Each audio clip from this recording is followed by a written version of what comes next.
part of the reason why we grew faster last year was we were no longer being burdened by mindless across-the-board cuts, and we were being more strategic about how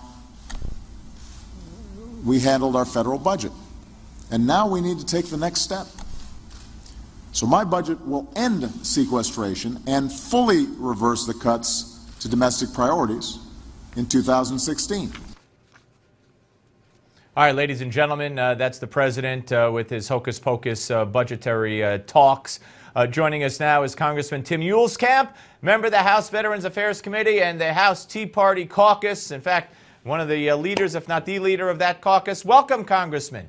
Well, Steve, good afternoon. Always good to talk to you. Before we get started, I just want your reaction to the barbaric video, another one, this one maybe even more barbaric than the others, the beheading of the Jordanian pilot. I know the King of Jordan is speaking to his nation and the world as we speak. And the president's reaction of basically shrugging his shoulders and saying, hey, you know, just another example.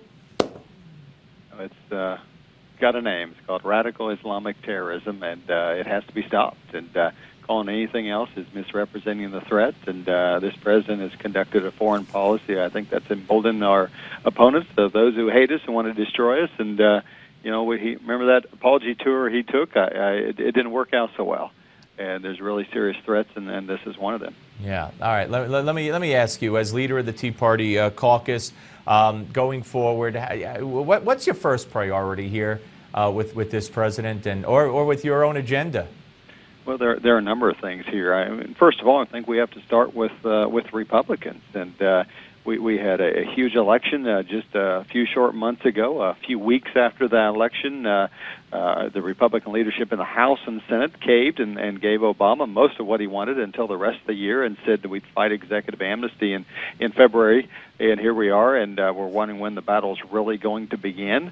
But Tea Party folks, conservatives of all stripes, are expecting Republicans, or the party of life, the party of the Constitution, and the party of conservative principles, actually stand on those. And that's what we hope to do in the Tea Party Caucus, is to call Republicans, first of all, to stand as Republicans and be that go-between to make sure my colleagues hear and feel the heat of grassroots activists all across the country. And we need to do a better job of getting our voice across in Washington, and we're trying to be that avenue for bearing that heat and that light on my colleagues. You guys, when I say you guys, I mean the House, the Congress, you have ways to stop the president. And you just alluded to one, which was the purse string, where you know, the Republican Party in whole caved and gave the president what he wanted last year in that omnibus budget. But there's the power of the purse, and there's impeachment. Do you believe that these lawsuits that are being filed, you know, whether it's against immigration reform, the executive order, or against, you know, provisions of Obamacare, I mean, do you believe that's the way to go to rein in a president that, you know, even the leadership says has trampled on the Constitution and broken the law? You know, if you look at the founders of this country, they didn't hurry up and write a constitution so they could help get the Supreme Court to help them defend their rights and liberties. At the end of the day, they expected first the House and the Senate would be the ones that would fight for liberty in this government. They feared a tyrannical executive. They had one called King George. They didn't want another one. They weren't expecting the courts to solve this for them. They expected Congress would use the power of the purse, limited by the Constitution, to hold the executive in check. They feared a powerful executive. And here we are today, where you have members of the House and Senate all run around during the election. They don't say, hey, elect a new Supreme Court justice that's going to fix this. They say, hey, we're going to take on the president. That was the promise of Mitch McConnell. That was the promise of John Boehner. It wasn't the promise to go beg the courts. No, the courts are too slow. Follow the lawsuits. They'll take years to get done, but the power of the purse can happen right now. Yeah. And we have refused to fund the Department of Homeland Security unless we take away the president's unconstitutional illegal amnesty. We're going to continue to do that. But I think the courts, it's not going to work. It didn't work on Obamacare. And it's not going to work, I don't think, this time, but it's certainly not going to work to stop the president from issuing up to 5 million work permits and Social Security numbers in the next few months. Yeah, we have that report that 5.5 million work permits to foreign nationals since 2009. You're looking for an investigation into that?